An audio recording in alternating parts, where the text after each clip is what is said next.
नमस्कार, आप देख रहे हैं जी दिल्ली एनसीआर हरियाणा और हमारा खास कार्यक्रम नेताजी हाजिर हैं लेकर हम आए हैं। एमसीडी इन दिनों बहुत चर्चा में है, बहुत सी लापरवाही की खबरें भी आ रही हैं और बहुत से लोगों की जान माल का नुकसान भी हो रहा है। तो प्रवेश भाई साहब दिल्ली के मेयर हैं, नेताजी हाजिर में सर आपका स्वागत है। नमस्कार। नेताजी हाजिर हैं तो सर करने पड़े, क्योंकि एमसीडी की लेकर इतनी जो समस्याएं कुछ दुर्घटनाओं के जरिए हुई हैं, तो तमाम मुद्दों पर आपके बातचीत करेंगे। लेकिन सबसे पहले तो सर मैं यही कहूँगा कि जिस तरह की घटनाएं अभी हाल फिलहाल में हुई, मालवीय नगर हो या इसके अलावा बिल्डिंग गिरना हो, एमसीडी का क्या रोल, एमसीडी कितनी जिम्मेवार और एमसीडी ने कितने कदम उठाए, फिर आपकी प्रोफाइल और तमाम चीज़ों पर बात की जाए।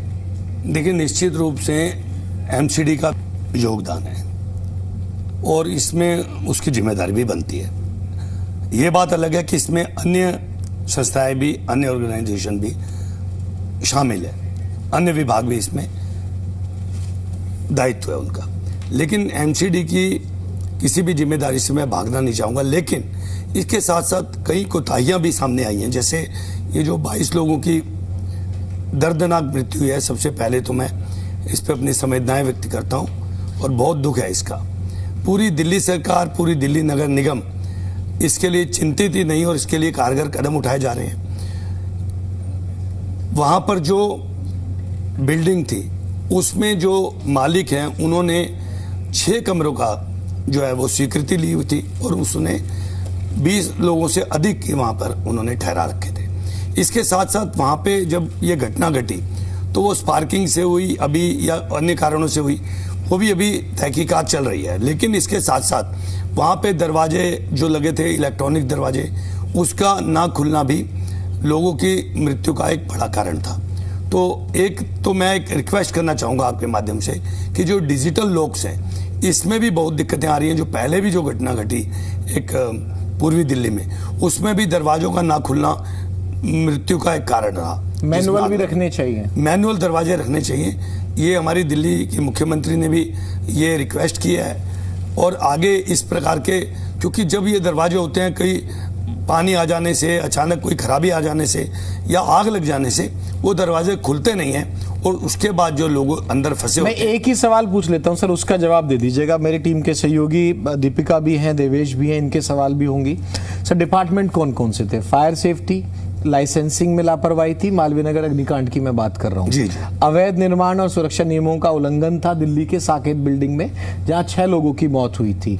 आम आदमी पार्टी आरोप लगाती है कि एमसीडी जिसके अंडर आप आती है, जिसके आप मेयर हैं, उसमें भ्रष्टाचार है। उसके अधिकारी बिना देखे ही परमिशन दे देते हैं, जिस तरह से वो प्रक्रिया उनकी रहती है। तो मेरा कहने का सीधा सवाल जो आम जनता दिल्ली की जानना चाहती है, वो ये जानना चाहती है कि भाई आप लोग, यानी कि एमसीडी हो, दिल्ली सरकार हो, दिल्ली पुलिस हो या कोई भी हो, जब घटना हो जाती है उसके बाद तो तमाम प्रशासन शासन जाग जाता है। उससे पहले तो रूटीन की प्रक्रिया होनी चाहिए ना। क्यों एमसीडी के अधिकारी, जिनको तो कहते हैं ना कि चप्पे चप्पे की खबर होनी चाहिए, पार्षदों को चप्पे चप्पे की खबर होनी चाहिए कि क्या इलीगल हो रहा है, क्या नियमों के हिसाब से नहीं हो रहा है, तो वो बात तो सही है ना सर? देखिए, मैं आपको 2 बातों का जवाब देना चाहूँगा। पहला तो आपने कहा कि आम आदमी पार्टी, 3.5 साल तक आम आदमी पार्टी की सत्ता रही। उससे पहले लगभग 11 साल तक आम आदमी पार्टी की दिल्ली सरकार रही। उस वक्त इन्होंने क्या किया, दिल्ली में क्या सुधार किया? एक आमूल चूल परिवर्तन भी अगर वो बताएंगे तो मैं आपकी बात से सहमत होऊंगा। लेकिन केवल आरोप लगाना, इतनी संवेदनशील ये घटना, इतनी महत्वपूर्ण घटना, इस पे राजनीति नहीं होनी चाहिए। इसके अंदर आगे क्या सुधार हुए, इस पे जो है कार्रवाई होनी चाहिए और उस पे बातचीत होनी चाहिए। हमारी मुख्यमंत्री जी ने जो अब आगे आपने बताया कि अन्य अनेक विभागों के जो है समावेश के चलते ये दिक्कतें आती हैं, तो हमारी मुख्यमंत्री जी ने और हम सब लोगों ने मिलकर एक फैसला किया कि जिसमें डीएम के अंतर्गत उसके अधीन एक टीम बनाई गई है, जिसमें फायर डिपार्टमेंट, एमसीडी और ये सभी अधिकारी जो है मिलकर वो इस पर कार्रवाई करेंगे और तहकीकात चल रही है। प्रतिदिन इंस्पेक्शन चल रहे हैं। एमसीडी ने तो लगभग 200 प्रॉपर्टीज जो है वो सील भी कर दी हैं, जो कोताही बरत रही थी, जहाँ जान मान के आने को खतरा था, जहाँ पे दिक्कतें आ रही थी। ये आपकी बात बिल्कुल दीगर है कि जब कोई बड़ी दुर्घटना घटती है तो जो है असला जो है, जो एक सिस्टम है, वो नींद से जागता है। नींद से जागता है। ये कोई आज की बात नहीं है, लेकिन इस पे आगे इस प्रकार की घटना ना हो, इस पे सभी लोग चिंतित वो हैं। सामने वाला सर कैंप 2 देख के दिल्ली की जनता को आप आश्वासन दीजिए कि अब मेयर साहब जंग में हैं और नेताजी हाजिर में हैं, हमारे मंच पे, हमारे कैमरे पे आप ये दिल्ली की जनता को क्या आश्वस्त कर सकते हैं? देखिए, मैं आपको निश्चित रूप से हमारा सभी डिपार्टमेंट्स, हमारी दिल्ली के मुख्यमंत्री जी प्रतिदिन 24 घंटे सड़कों पर हैं। अगर आपके संज्ञान में हो तो हम दिन रात जनता की सेवा में तत्पर हैं। वो अलग बात है कि जो लोग राजनीति कर रहे हैं वो अपनी गिरेबान में झांकें कि 3.5 साल उन्होंने क्या किया, 11 साल उन्होंने क्या किया, 27 वर्षों की घटनाएं सर। निश्चित रूप से हम पूरी कोशिश कर रहे हैं। आपको मैंने बताया कि किस प्रकार से कार्रवाई चल रही है। इतनी बड़ी कार्रवाई आज तक कभी नहीं हुई। 200 प्रॉपर्टीज को सील किया गया है, नोटिस जारी किए गए हैं और यहाँ तक कि जो अवैध निर्माण चल रहे हैं उनको तुरंत जो है उनको तोड़ा जा रहा है, उन पर कार्रवाई की जा रही है। मेरे साहब एक सवाल और है, क्योंकि एमसीडी का अहम रोल है, चाहे सफाई में हो या फिर जो अवैध निर्माण हो उनको लेकर। और सबसे ज़्यादा देखा गया दिल्ली में अभी भी बड़ी तादाद में ऐसे बहुत सारे होटल्स हैं जिनके पास एनओसी ही नहीं है, फायर सेफ्टी के लिए कुछ है ही नहीं। आपने पालम में देखा क्या हालत हुई, वहाँ लोगों की जान चली गई। उसके बाद एक बिल्डिंग गिर जाती है, वहाँ 6 लोगों की जान चली जाती है। उसके बैक टू बैक फिर एक और हादसा हो जाता है और 22 लोगों की जान चली जाती है। क्या वो अभियान जो है जो आप चला रहे हैं वो कंटिन्यू रहेगा? और जो होटल्स हैं, जो इंस्टीट्यूट्स हैं, वहाँ पर एनओसी है ही नहीं उनके पास। खुद फायर सेफ्टी के अधिकारी कहते हैं कि 70% ऐसी जगह हैं जिनके पास है ही नहीं, कुछ उपकरण भी नहीं है। देखिए, इनकी तहकीकात, इनके इंस्पेक्शन प्रतिदिन चल रहे हैं और कार्रवाई चल रही है, जैसा कि मैंने आपको बताया।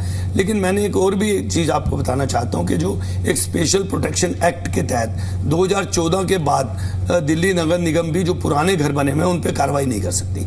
तो वो अनेक कारण हैं जिसके कारण जो है ये दिक्कतें आती हैं। लेकिन अब सामूहिक एक दायित्व तय कर दिया गया है, डीएम के अंतर्गत एक टीम भी बनाई गई है और हम आगे इस तरह की घटना ना घटे उस पर पूरी तरह मुस्तैद हैं, गंभीर हैं और प्रतिदिन जो है कार्रवाई चल रही है। प्रतिदिन शाम को हम सब लोग आयुक्त और हमारे सभी विभाग के लोग बैठ रहे हैं। हमारी मुख्यमंत्री जी, हमारे गवर्नर दिल्ली के उपराज्यपाल इस प्रकार की मीटिंग्स करके और संज्ञान में ले रहे हैं किसी प्रकार की भी कोताही ना बरती जाए और अधिकारियों को भी सख्त निर्देश हैं, उन पर सख्त कार्रवाई की जाएगी। ये मैं आपके माध्यम से बताना चाहता हूं, अगर कोताही जाल माल को लेकर बरती गई तो।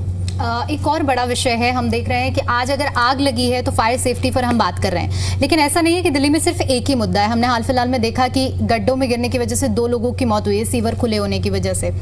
तो क्यों ना जिम्मेदारी को तय किया जाए। जब ट्रिपल इंजन की पहले सरकार का नारा दिया जाता था, अब 4 इंजन की सरकार का आप लोगों के पास में पूरा कह सकते हैं चारों के चारों इंजन आपके पास में, तो क्या मान लिया जाए कि बदली हुई दिल्ली की तस्वीर बदलने में आपको कितना समय लगेगा? क्योंकि आम आदमी पार्टी तो ये सरासर आरोप लगा रही है कि एमसीडी एक संगठित तंत्र में भ्रष्टाचार में लिप्त है।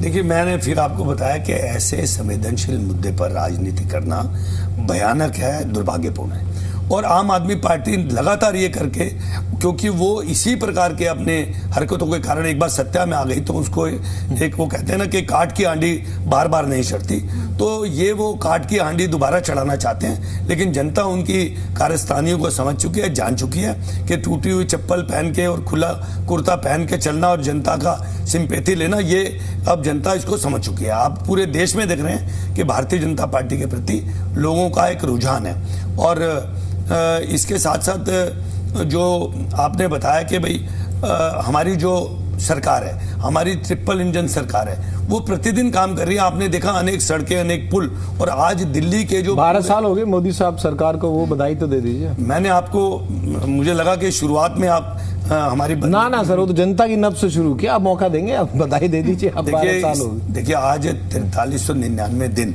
मोदी जी को प्रधानमंत्री का चुने हुए प्रधानमंत्री के रूप में बने हुए भारत में सबसे अधिक काल तक के प्रधानमंत्री वो बने हैं। इसके लिए मोदी जी को और पूरे देश की जनता को बधाई के साथ साथ आपने देखा किस तरह से पूरे देश में खुले में शौच जो एक अभिशाप था उसको समाप्त किया गया।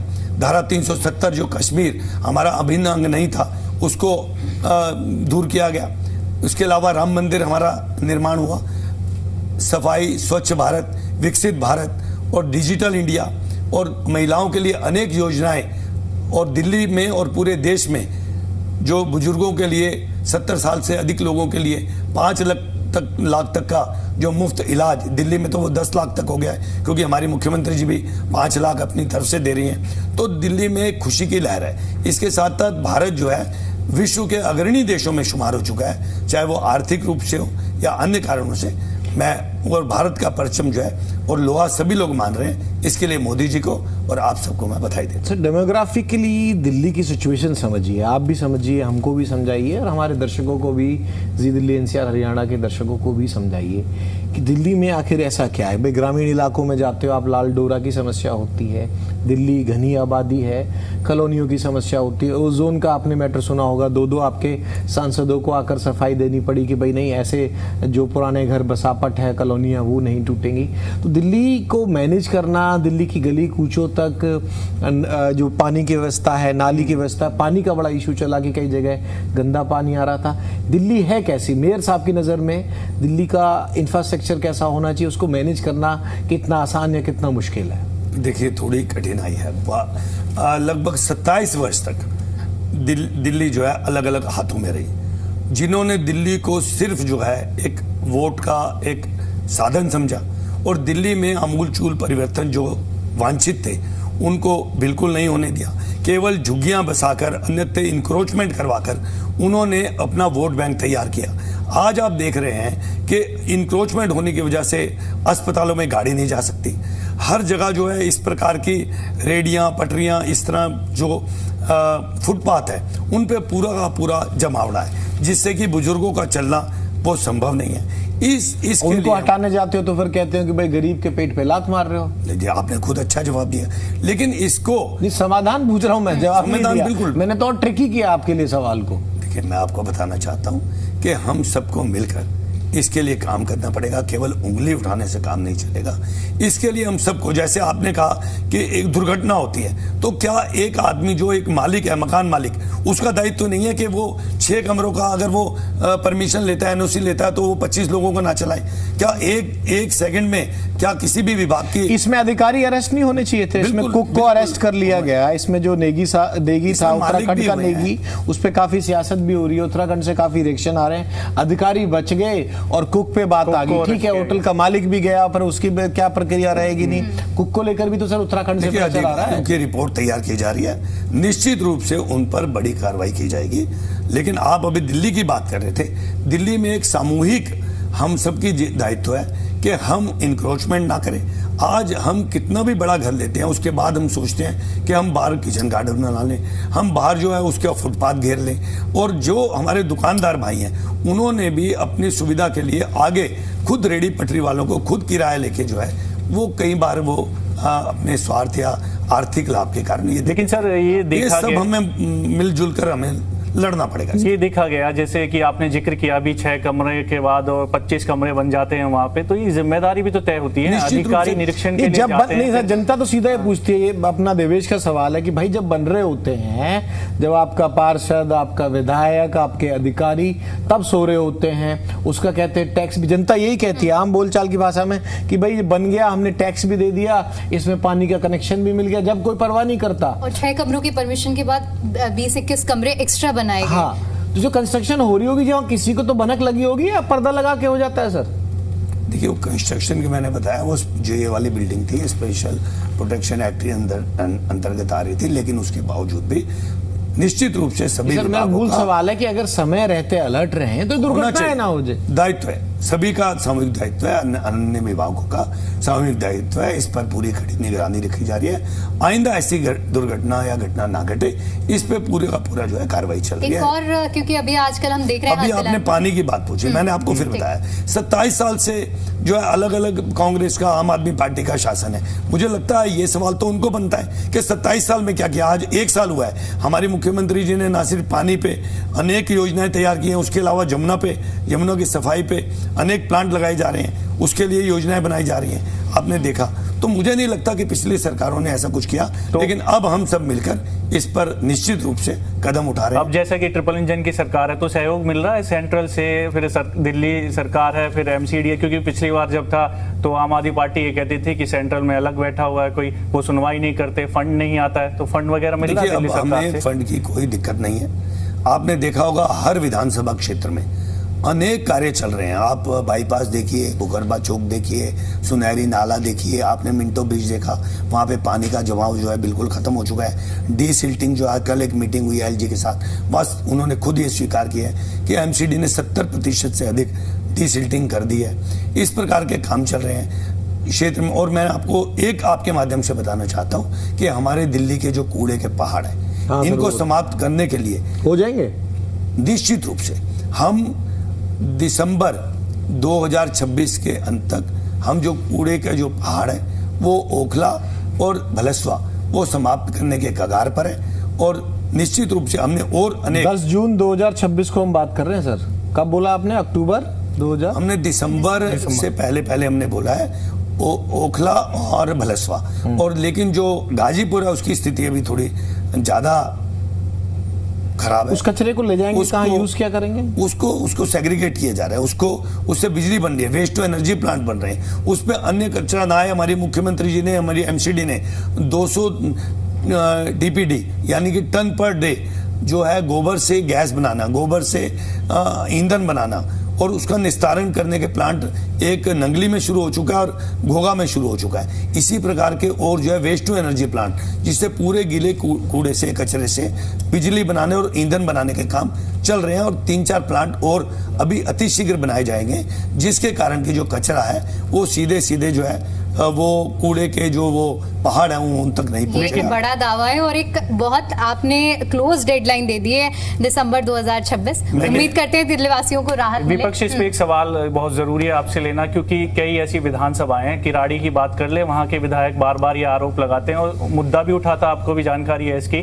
कि जो लैंडफिल साइड है उनका कूड़ा वहां से उठा के किराड़ी में डाला जा रहा है, अलग अलग जो विधानसभाएं हैं वहां पर डाला जा रहा है, पार्कों में डाला जा रहा है, जिससे लोग बीमार भी हो सकते हैं। ये लगातार आम आदमी पार्टी कह रही है। उनका नरगल बयान मैं बताना चाहता हूँ, इसके बारे में स्पष्ट करना चाहता हूँ। निश्चित रूप से वहां पे एक इनहर्ट होती है, जो आपका सेग्रीगेट जो है, सेग्रीगेशन होती है, उसमें अलग अलग एक आरडीएफ है जो जिसको प्लास्टिक, कांच और इस तरह का हार्ड ठोस कचरा है, वो उसको अलग किया जाता है, उसको रिसाइकलिंग के लिए भेजा जाता है। उसके अलावा जो है उसमें जो एक मिट्टी निकलती है, जिस मिट्टी में बहुत माइक्रो जो कचरा है, जिसमें पॉलीथीन वगैरह होती है, वो टेस्ट करके उसके बाद जो है जहाँ पे ढलाव के क्षेत्र हैं, जहाँ पानी भराव के क्षेत्र हैं, वो अनेक सड़कों पे हमारी NHAI से भी संपर्क हो चुका है। गडकरी साहब कहते हैं कि इस वेस्ट को ना मैं सड़क में लगा दूंगा। बिल्कुल ठीक कह रहे हैं, उन्होंने लिया भी है। हमारा आपने देखा होगा कूड़े के पहाड़, हमारा कई एकड़ जगह जो है उसमें खाली भी हुआ। अगर आपके लोग वहां जाएंगे, मेरे साथ जाएंगे, तो अब आप खुद मान रहे हैं कुछ कम हुआ है, तो इसका मतलब कि ज्यादा कम हुआ है। तो मैं आपको फिर बताना चाहता हूं कि कई एकड़, 20 एकड़ जगह जो है वहां खाली हो चुकी है, उसमें और नए प्लांट लगाए जाएंगे। इसके साथ साथ जो गडकरी जी का मैं धन्यवाद करना चाहता हूं कि उन्होंने अनेक जो राष्ट्रीय राजमार्ग बन रहे हैं उनके नीचे उनमें मिट्टी मिक्स करके ये जो इनर्ट है ये वहां पे लिया है, और उसमें काफी बड़ी मात्रा में हमारा कचरा वहां भी गया है। इसके साथ साथ जो उसका कोई फाइनेंशियल फायदा भी होता है या वो सब फ्री में जा रहा है सर? देखिए, इसका एक आंकलन अभी कर लिया जाएगा, उसमें फाइनेंशियल लाभ तो इतना नहीं है, लेकिन इसमें एमसीडी घाटे में, फायदे में? अभी देखिए, अभी एमसीडी जो पहले जो घाटे में चल रही थी वो अब एट पार भी है, और साथ साथ हमारा दिल्ली सरकार पूरा सहयोग करी। मैं आपको एक बड़ी बात बताना चाहता हूँ जो कि कूड़े से संबंधित है, जिसको सब लोग सुनना चाहते हैं। जी बताएं। इसमें जो हम इनर्ट है, मैं आपके माध्यम से लोगों से भी रिक्वेस्ट करना चाहता हूँ कि अगर उनके प्लॉट्स हैं जहां 5, 7, 10 गाड़ियों से अधिक जो उनको मलबा भराव की आवश्यकता है, हम फ्री ऑफ कॉस्ट हम उनको वो मुहैया कराएंगे, उनके वो भराव करेंगे, और वो टेस्टेड है, किसी तरह की हानि नहीं है।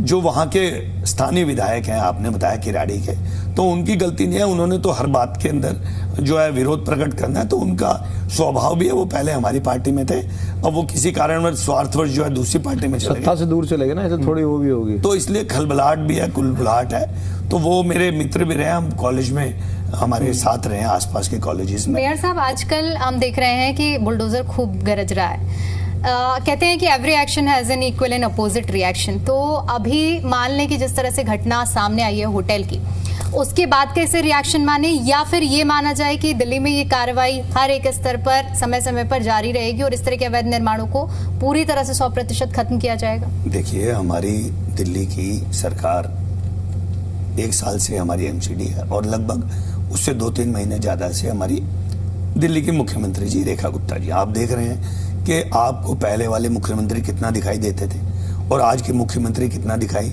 देती हैं। आज एक महिला के रूप में जिस तरह से वो कार्य कर रही है, मैं समझता हूँ वो काबिल तारीफ है और सभी लोग उनकी भूरी भूरी प्रशंसा कर रहे हैं। इसके साथ साथ उन्होंने इंक्रोचमेंट को लेकर एक बड़े दावे करने के साथ साथ उस पर कार्रवाई भी की है। इसमें 2-3 कारण हैं, मैं आपको बताना चाहता हूँ। एक तो जो इंक्रोचमेंट के कारण जो सुरक्षा व्यवस्था, स्वास्थ्य के अंदर दिक्कत आ रही थी, जो एम्बुलेंस तक नहीं निकल पाती थी, और उनके अपने क्षेत्र में जो एक हॉस्पिटल्स हैं वहाँ पे जो गाड़ियाँ जाती थी, और इसके साथ साथ जो कोर्ट के भी जो निर्देश हैं वो भी ऐसे ही हैं कि उन जो अनधिकृत निर्माण है उन पे कार्रवाई की जाए। तो इसमें बहुत सारे कारण हैं, ना सिर्फ एक परसेप्शन तो ऐसी फैलती है ना जनता के बीच में कि भाई पहले चुनाव से पहले वादा करते हुए किसी की झुग्गी नहीं तोड़ी जाएगी, किसी के मकान नहीं छोड़ा जाएगा, फिर अनधिकृत कॉलोनी, फिर कोर्ट का कानून।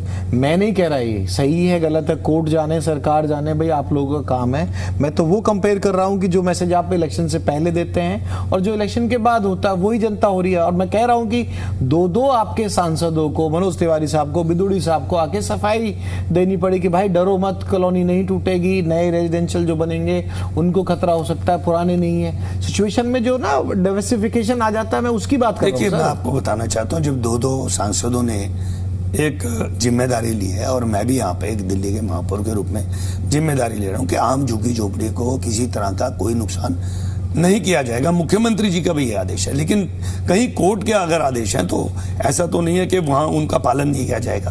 कोर्ट के आदेश भी हैं और कोई डीडीए की जगह कोई घेर रहा है और उसके कारण की सुरक्षा के मापदंडों में और अन्य जो है चीज़ों में अगर दिक्कत है तो निश्चित रूप से उन पर कार्रवाई करना बाध्यता ही नहीं। उनको मकान बना के दिए जाएंगे, ये भी एक योजना है। जहां झुकी वहां मकान की भी हमारी योजना है। तो आप पहले प्रमाणित कीजिए कि क्या वो मकान जो है आनंद थानों में तोड़े जा रहे हैं, क्या वो किसी द्वेष के कारण। सर आपको बांग्लादेशी यहाँ मिले दिल्ली में, बड़ा एक चर्चा का विषय था कि बांग्लादेशी बहुत। देखिए, पुलिस का काम है चिन्हित करना, ये और अन्य उसमें एजेंसीज लगी हुई हैं। मैंने अलग से जाके किसी बांग्लादेशी का दरवाजा तो नहीं खटकाया, लेकिन कई बार जब दुर्घटना घटती है तो उसमें जब चीज़ें आती हैं सामने तो हमें भी दुख होता है। आप देखते हैं कि कई बार जो है इस तरह के लोग जो है हत्या तक में शामिल होकर बांग्लादेश भाग जाते हैं। ऐसे बहुत सी क्राइम में भी बहुत लोग हाथ होता है, क्राइम में इन्वॉल्व होते हैं। तो इसके लिए जरूरी है कि इन्हें चिन्हित किया जाए, इस पर कार्रवाई की जाए।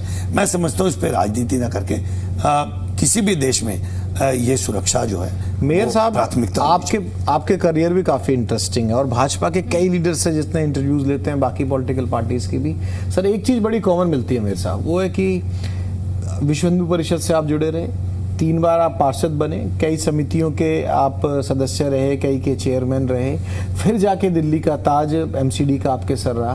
तो एक जो नेचुरल प्रोसेस है कि यहाँ बीजेपी के प्रोफाइल में कोई बहुत अमूमन होगा। नितिन नवीन साहब की जो आपके यंग हैं, अपनी राष्ट्रीय अध्यक्ष बने हैं, उनके बारे में चर्चा होती है। तो प्रोफाइल में एक चीज़ तो है, कंसिस्टेंसी के साथ जो आगे चलता रहता है, 2-3 बार पार्षद बन गया, जैसे मैंने कहा कि आप भी थे, उसके बाद फिर एक मुकाम तक मिलता है। ये बायोडाटा ऐसे ही चेक होता है। आप खुद की अपनी प्रोफाइल पे, अपने करियर के अचीवमेंट्स पे क्या कहेंगे कि दिल्ली के मेयर तक भी आपको बीजेपी ने पहुंचाया? देखिए, मैं आपका धन्यवाद करता हूँ। और एक आप देखिए हमारी पार्टी की खूबसूरती देखिए कि वो एक व्यक्ति को पकाते हैं और उसका तैयार करते हैं। आप नितिन नवीन जी का आपने एक उदाहरण दिया, उनके साथ हालांकि मेरा उनका कद बहुत बड़ा है, लेकिन आज देखिए पार्टी ने मुझे दिल्ली के एक प्रथम नागरिक की संज्ञा के रूप में मुझे सम्मानित किया। वो अलग बात है कि हम इसको हमारी पार्टी में इसको पद ना कह के इसे दायित्व समझा जाता है और मैं बहुत गंभीर हूँ अपने दायित्व को लेके। और मेरी बहुत इच्छा है कि मैं दिल्ली को 1-1.5 साल जो है उसमें ज़्यादा से ज़्यादा उसको दूं, क्योंकि दिल्ली ने मुझे बहुत कुछ दिया है, एक पहचान दी है। बिल्कुल, दिल्ली का जो संवैधानिक ढांचा है इसमें जिम्मेदारियां कई स्तर पर बटी हुई हैं अन्य राज्यों के मुकाबले अगर देखा जाए। पहली बात तो यही है कि दिल्ली में जब चुनाव हुए तो ये मुद्दा बहुत गूंजा था कि आम आदमी पार्टी कहती थी कि हम केंद्र सरकार से सहयोग नहीं मिल रहा है इसलिए हम काम नहीं कर पा रहे हैं। अब आप लोग सत्ता में हैं तो केंद्र और राज्य में भी आपका एक समन्वय बैठा हुआ है, एमसीडी में आप हैं, तो एक बड़ा मुद्दा है यमुना सफाई का। उस पर एमसीडी का कितना योगदान, आपको क्या लग रहा है? एक डेडलाइन क्या इसको लेकर भी देंगे आप, जैसे दिसंबर 2026 आपने दे दी? पीडब्ल्यूडी ही कर रहा है सारा काम PWD उसमें। देखिए, मैं आपको दो हिस्सों में इसका जवाब देता हूँ। एक तो आपने बताया कि दिल्ली सरकार का योगदान, दिल्ली सरकार हमें बहुत योगदान दे रही है। अभी पिछले दिनों हमने 14 जो है वो MRS गाड़ियाँ जो ऑटोमेटिक स्वीपिंग करेंगे रोड्स पर, लगभग 500 किलोमीटर रोड्स हमारे जो है स्वीपिंग करेंगी ऑटोमेटिकली। वो सक्शन करके जो है उसके अंदर स्प्रिंकलर भी लगे हुए हैं, और ऐसी गाड़ियां 70 करोड़ रुपए की हमें प्रधानमंत्री। एक क्रूज भी आया खड़ा है सर, वो चल नहीं रहा। एक मिनट, मैं अभी बताता हूँ।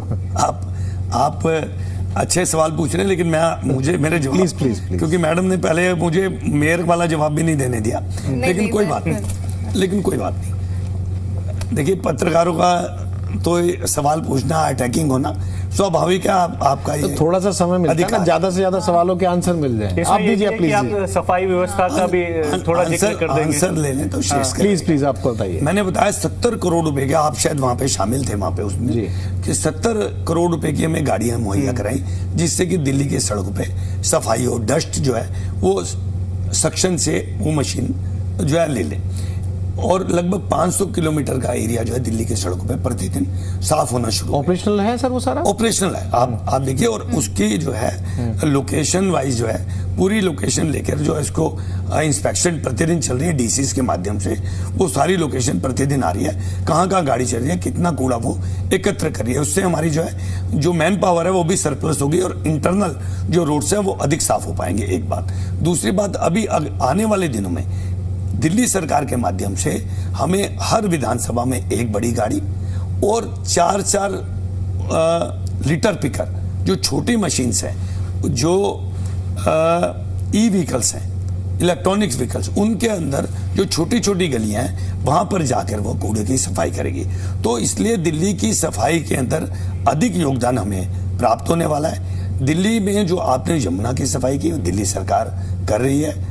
STP प्लांट्स लगाकर अनेक प्लांट्स की योजना है, अनेक नई मशीन्स लगाई गई हैं। क्रूज के बारे में वो चले ऐसी योजना है, क्योंकि दिल्ली की बहुत खराब स्थिति में हमें यमुना प्राप्त हुई है, लेकिन मुख्यमंत्री जी लगे हैं कि दिल्ली नगर निगम जो है सफाई स्वच्छता के साथ अपना काम में आगे बढ़ रही है, और क्रूज के बारे में मैं जवाब नहीं दे पाऊंगा। अब आपको 1.5 महीने के आसपास मेयर बने हुए हो गए, कितना जो आपने सोच के चले थे कि इन पॉइंट पे सफाई व्यवस्था आपका मेन पॉइंट था जब आप मेयर बने थे, तो कितनी बदल गई है दिल्ली आपके इस जो 1.5 से 2 महीने होने वाले हैं आपके कार्यकाल में? देखिए, कितनी बदल जाएगी? मेन फोकस किस पे है MCD का भी? देखिए, मैंने आपको बताया कि हमारी योजनाएं, हम नई मशीन्स ला रहे हैं, और आने वाले दिनों में 150 नए ट्रक और बड़ी गाड़ियां जो हैं JCB वगैरह, वो इस सफाई के दस्ते में हम शामिल करने वाले हैं।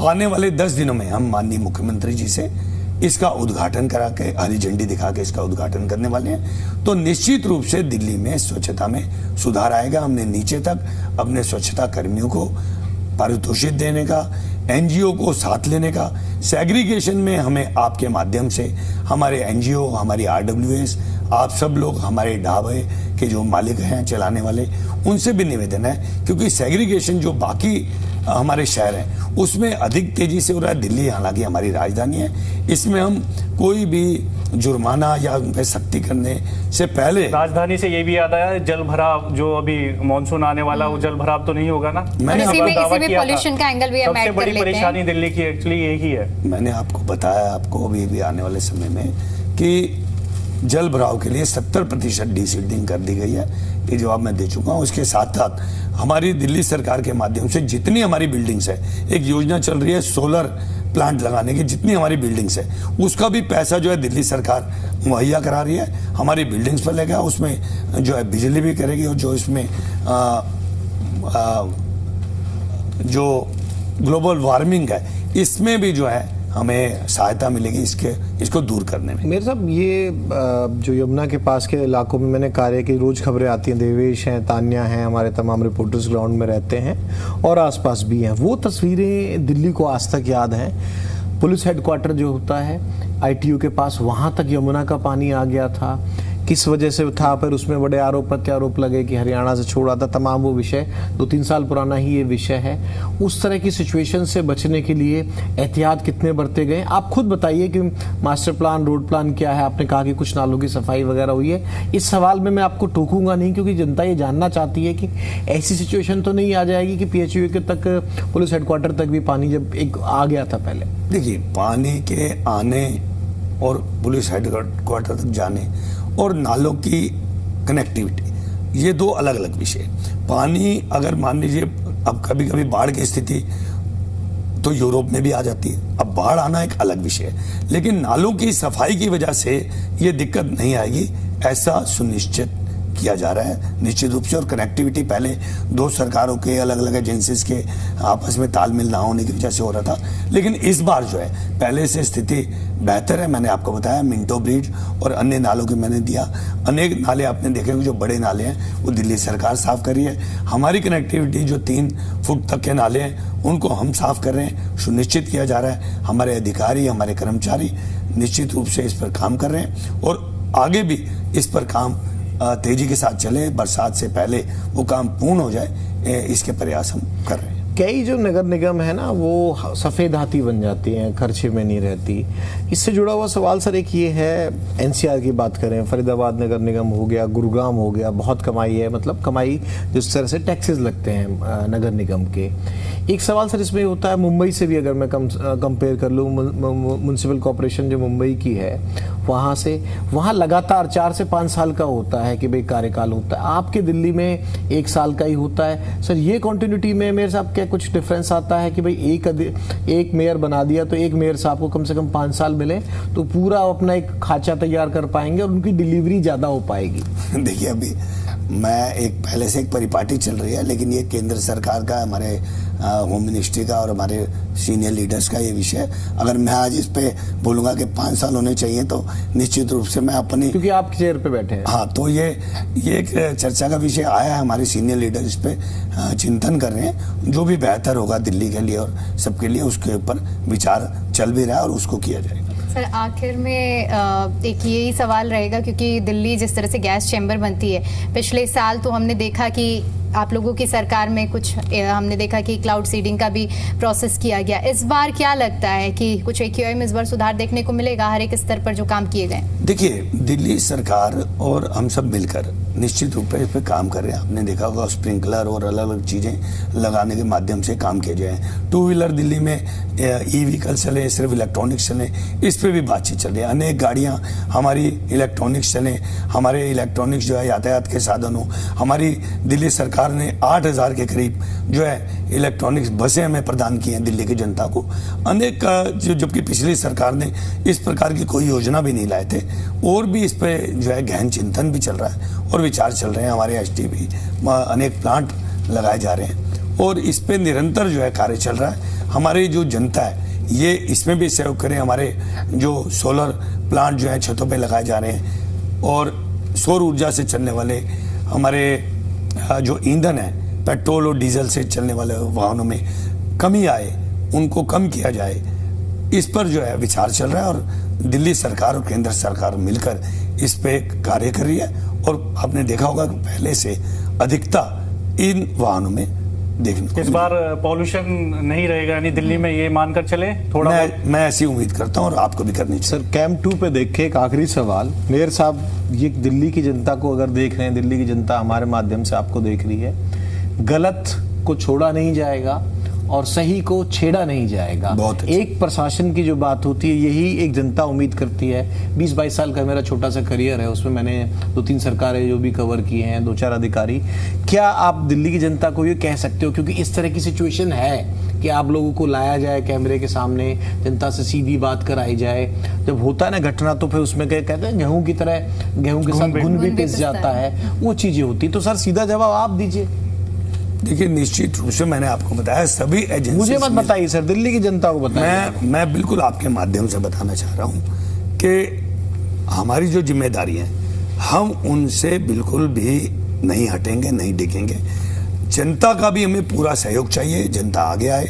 ऐसे जहां पे उद्यम, जहां ऐसे काम चल रहे हैं, वो भी सूचित करे। हमारे जो विभाग हैं उनको सख्त निर्देश हैं कि जनता के हित में जान माल की हानि को में कोताही बरतने वाले, इस जो प्रोटेक्शन है उसको हटने वाले, उससे कोताही बरतने वाले किसी भी चीज को, किसी भी अधिकारी को चार्जशीट हो गए, बख्शा नहीं जाएगा। ना सिर्फ चार्जशीट होंगे, निलंबित होंगे, बल्कि आपने देखा कि मुख्यमंत्री जी ने एक और आगे बढ़ के घोषणा की है कि उनको सेवानिवृत्ति के बाद में मिलने वाली जो लाभ है उनसे भी वंचित रखा जाएगा और किसी साथ अन्याय नहीं होगा। अन्याय तो निश्चित रूप से नहीं होगा, ना होना चाहिए। जो लीगली कर रहा है, लीगली बैठा हुआ है अपनी दुकान पे, बिल्कुल लीगल काम करने के लिए आगे हैं, लीगल काम करें। इलीगल को बख्शा नहीं जाएगा और लीगल को छेड़ा नहीं जाएगा। तो चलिए, बहुत शुक्रिया मेयर साहब आपका समय निकालने के लिए, और तमाम जो बेबाकी से आपने सभी हमारे तीखे सवालों का जवाब दिया उसके लिए बहुत बहुत धन्यवाद। धन्यवाद, बहुत बहुत। और देखिए, इसी तरह हमारा जो खास कार्यक्रम नेताजी हाजिर हैं के जरिए हम सत्ता पक्ष हो चाहे विपक्ष हो, सभी आवाजों को और सभी उनसे तीखे सवालों के जरिए उनके मुद्दों को आपके बीच में लाते हैं। फिलहाल के लिए हमारे इस खास कार्यक्रम में इतना ही। मुझे और मेरे सहयोगियों को दीजिए इजाजत। नमस्कार।